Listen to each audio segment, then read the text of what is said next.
Assalamualaikum warahmatullahi wabarakatuh. Perkenalkan kami dari kelompok 3.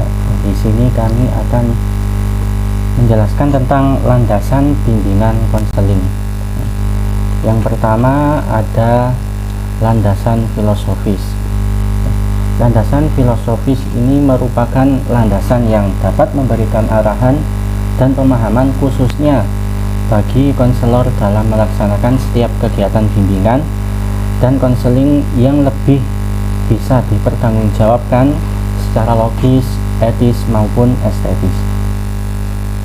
Nah, landasan filosofis ini dalam bimbingan dan konseling terutama dengan usaha mencari jawaban yang hakiki atas pertanyaan filosofis tentang apakah manusia.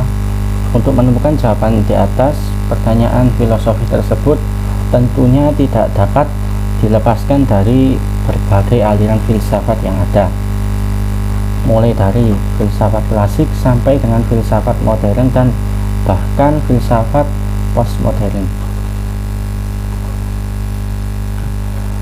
Selanjutnya yaitu ada landasan psikologis. Landasan psikologis merupakan kajian tentang tingkah laku individu. Landasan psikologis dalam membimbing konseling berarti memberikan pemahaman tentang tingkah laku individu yang menjadi sasaran layan atau klien. Nah, hal ini sangat penting karena bidang garapan bimbingan konseling ada tingkah laku klien, yaitu tingkah laku klien yang perlu dirubah dan diperkembangkan apabila hendak mengatasi masalah-masalah yang dihadapi atau diinginkan untuk mencapai tujuan-tujuan yang telah dikehendakinya. Landasan psikologis ini adalah landasan yang hubungannya dengan pemahaman tentang perilaku individu yang menjadi sasaran layanan bimbingan dan konseling.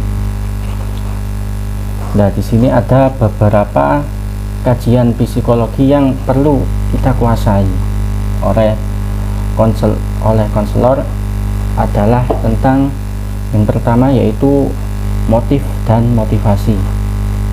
Motif dan motivasi ini berkenan dengan dorongan yang menggerakkan seorang berperilaku baik. Motif primer yaitu motif yang didasari oleh kebutuhan asli yang dimiliki oleh individu semenjak dia lahir, seperti rasa lapar, bernafas, dan sejenisnya, maupun motif sekunder yang terbentuk dari hasil belajar.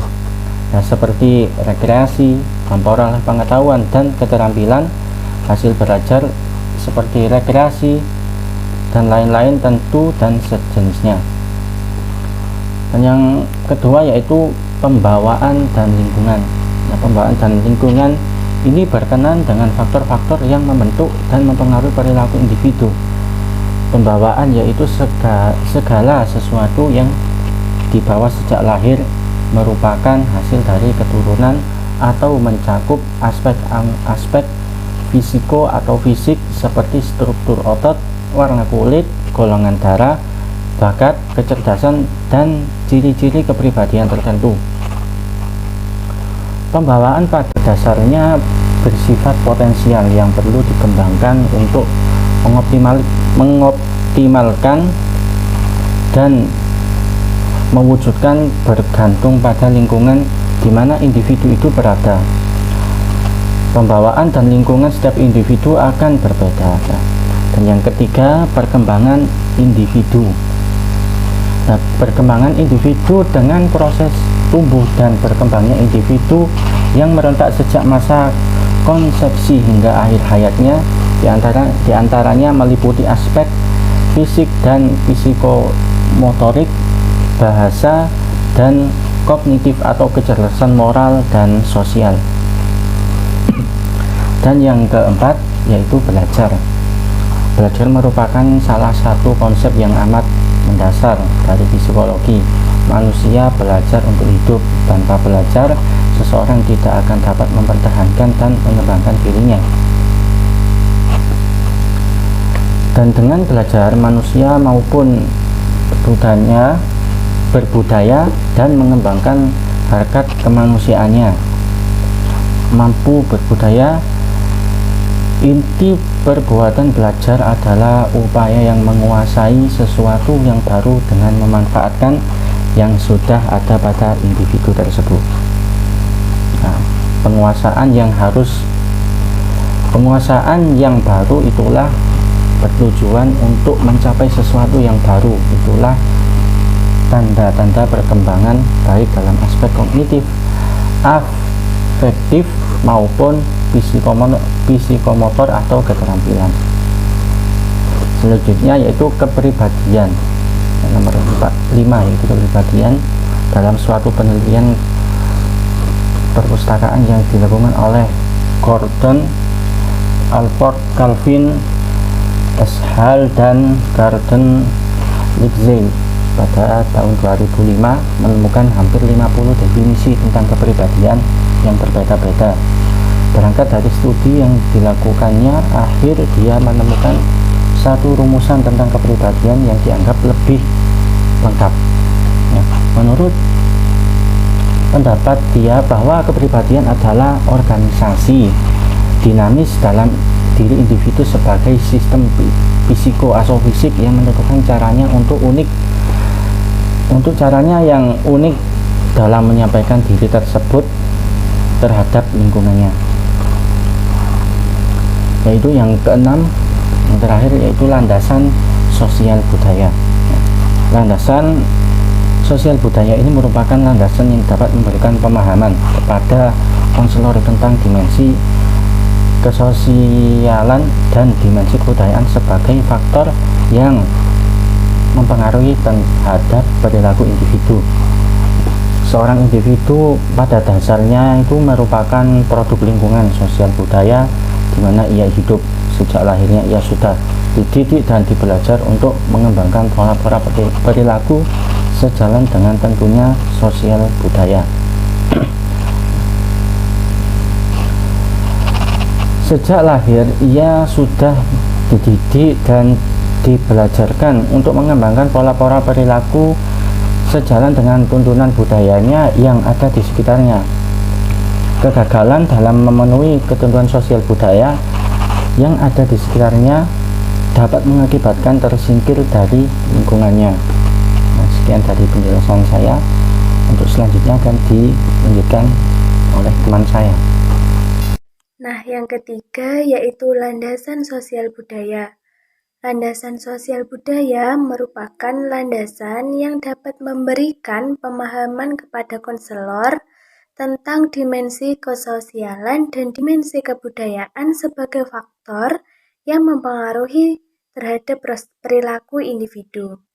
Dalam proses konseling akan terjadi komunikasi interpersonal antara konselor dengan klien.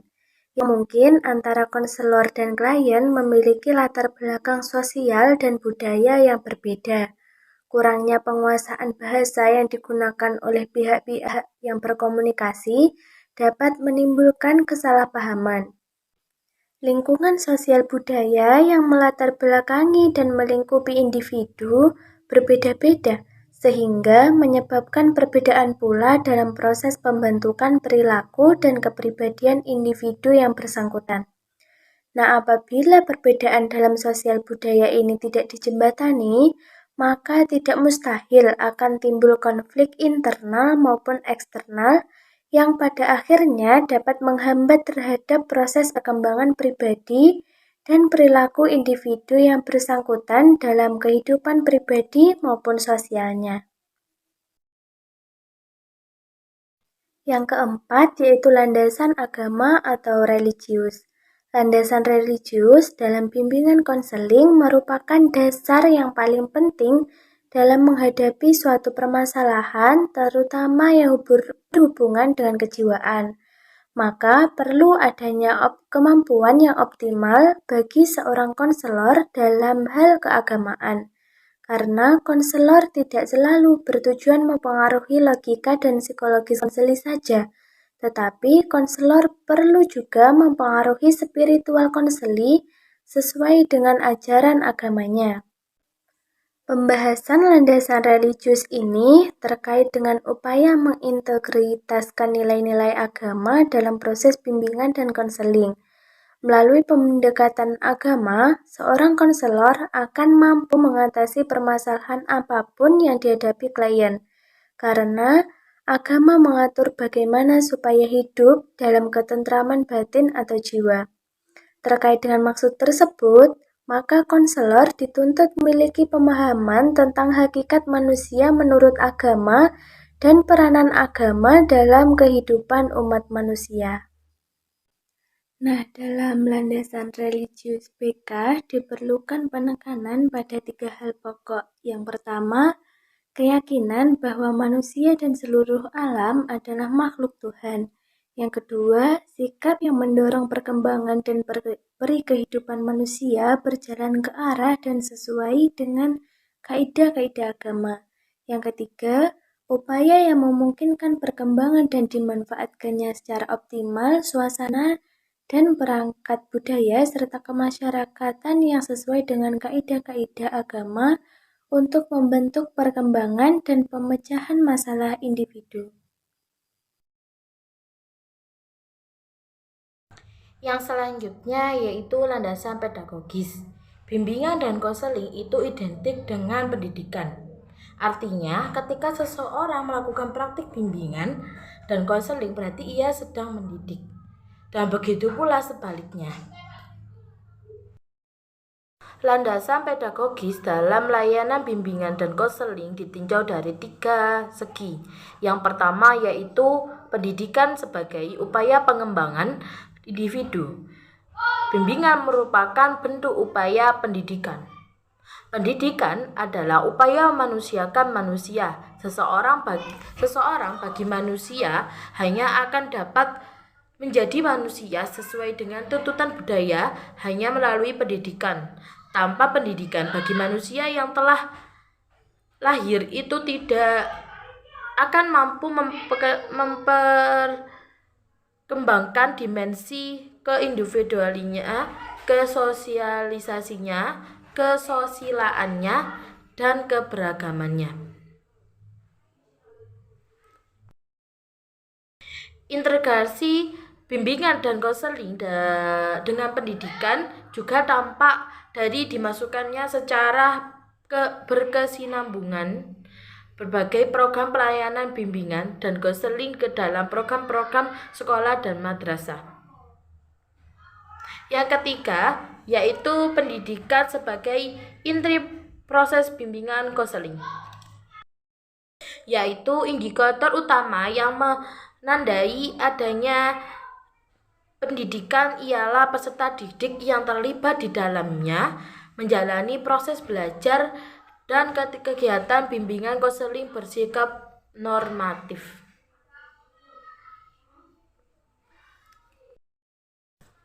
Yang ketiga ada pendidikan lebih lanjut sebagai inti tujuan bimbingan dan tujuan konseling, yaitu bimbingan dan konseling mempunyai tujuan khusus dalam jangka pendek dan tujuan umum dalam jangka panjang.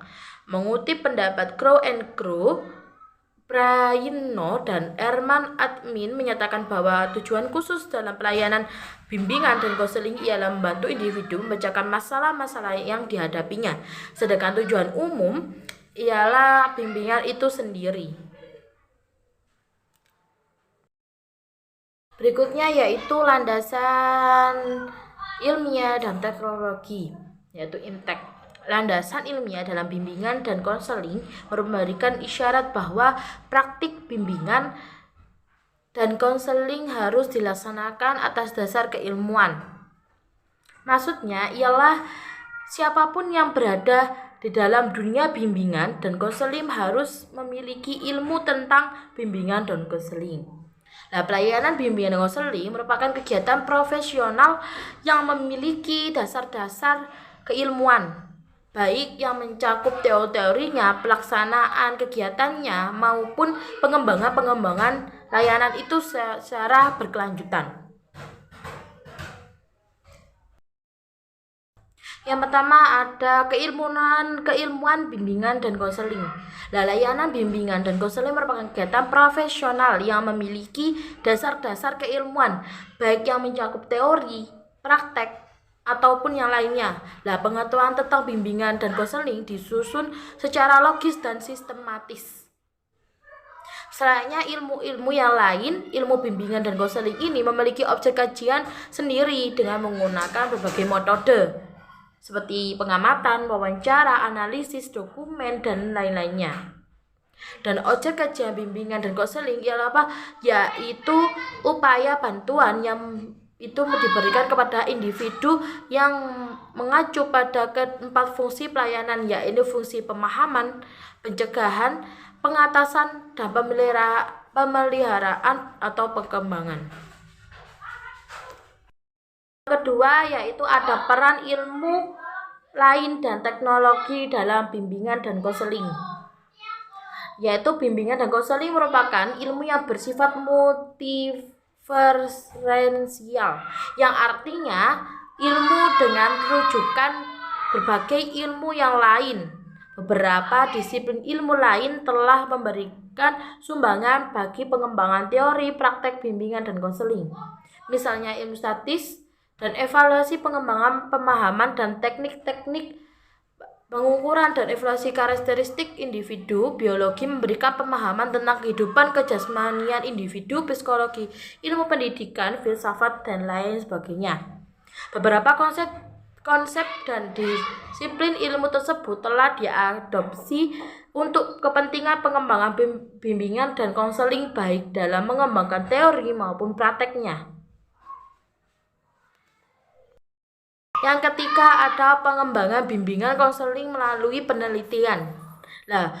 Pengembangan teori ini dan pendekatan bimbingan konseling boleh jadi dapat dikembangkan melalui proses pemikiran dan perenungan, namun pengembangan yang lebih lengkap dan teruji di dalam praktek adalah apabila pemikiran dan perenungan itu memperhatikan pula hasil-hasil penelitian di lapangan. Melalui penelitian suatu teori dan praktek bimbingan dan konseling menemukan pembukaan tentang ketepatan atau keefektifan di lapangan. Layanan bimbingan dan konseling akan semakin berkembang dan maju jika dilakukan penelitian secara terus-menerus terhadap berbagai aspek yang berhubungan dengan bimbingan dan konseling. Sekian dari kelompok kami. Saya mewakili teman-teman. Apabila ada kurang atau salah kata, saya mohon maaf sebesar-besarnya. Terima kasih. Wassalamualaikum warahmatullahi wabarakatuh.